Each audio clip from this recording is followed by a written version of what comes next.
ดเลยนะคะมีหกอ่ะต้มยำแล้วก็ ได้ค่ะชุด2อ่ะ4อ่ะพี่จิ๊บขอเส้นเล็ก2เกี๊ยว2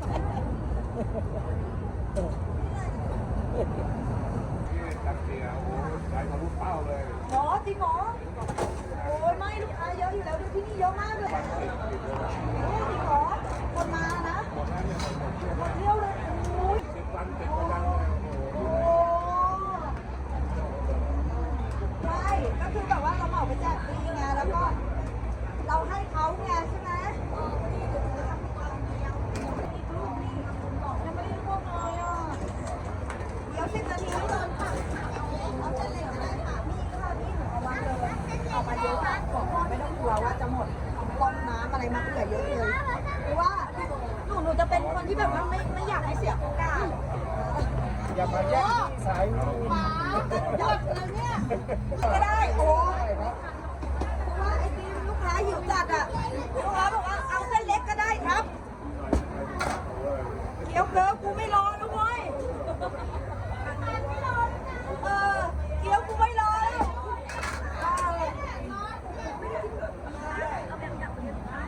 อะ3 แรกนะลูกค้าโวยวายแล้วแบบว่าหิวแล้ว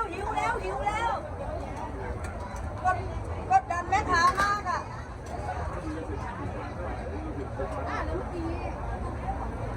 อ้าวเอาไปเลยของเด็กน้อยชามแรกนี่ค่ะพี่มาทำอะไรชามแรกไปแล้วนะคะ หลังจากท่องว่าหิวแล้วมานานนะคะนี่เขามารอกินก๋วยเตี๋ยวหรือไม่เสร็จ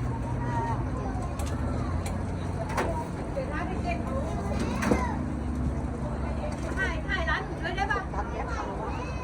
ถ่ายร้านหนูด้วยได้ไหม ได้ค่ะไอติม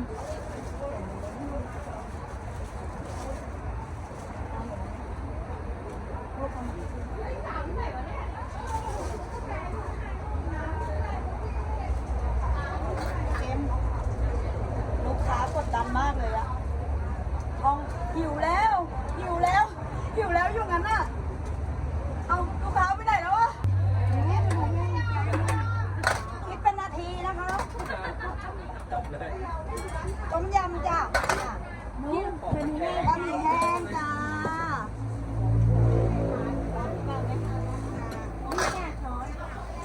เราคิดเป็นนาทีนะคะใครจะเอฟนะคะแห้งค่ะต่อไปค่ะพี่อะไรจ๊ะ บะหมี่แห้ง2 เล็กน้ำ2ครับ ได้เลยค่ะ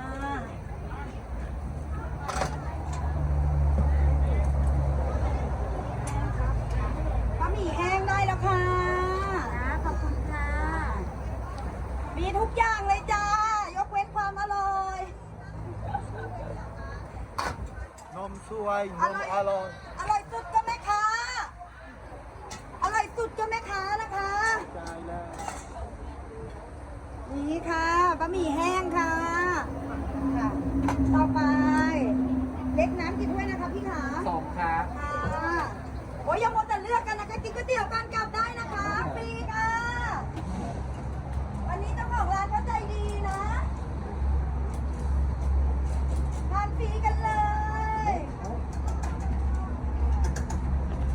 ทานฟรีกันเลยค่ะนี่เลยจ้ะพี่จ๋าแพงจ้ะ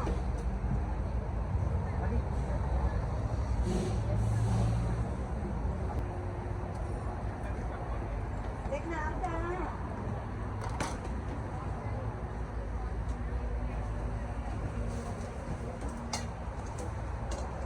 พี่อะไรจ๊ะพี่จ๋าเล็กน้ำ2นะจ๊ะด้านนี้ได้เลยจ้ะพี่จ๋ามาใกล้ๆด้านนี้ได้เลยนะคะพี่ผัดอะไรคะเล็กน้ำนิดหนึ่งนะคะ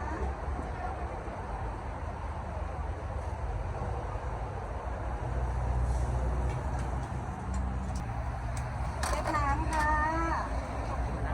นี่จับพี่ร้อนนะคะช่วยพี่นะค่ะเล็กน้ำ2นะคะพี่พริกป่นเผ็ดนะคะเพิ่งคั่วมาใหม่นะ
เดียวนูเดิลแอดท้ายแล